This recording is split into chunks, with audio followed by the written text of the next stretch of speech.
Hello guys, in this video I am going to show you how to add a text box to your pictures on the AirBrush application. But first I just want to mention, don't forget to subscribe to my channel, because at 10,000 subscribers I am going to show you my whole YouTube revenue statistics and growth strategy, how to make money online. So let's jump into it. First of all, open the application on your phone. Then tap on the camera icon or the library button to select a picture from your gallery. Then slide to the right side of the screen down below and click on the creative section.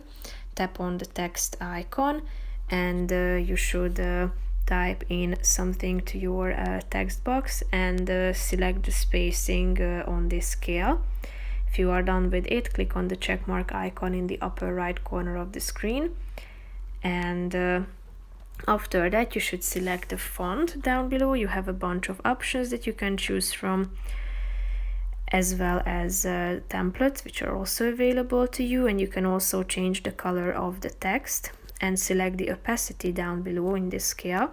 You can also put your text into bold, underline it, strike through it, or italicize it, as you can see. And then you can also position it within your screen or within your picture. So if you are done with all these changes, click on the check mark icon down below to save your picture. So that's pretty much it for this video, guys. See you in the next one. Bye bye.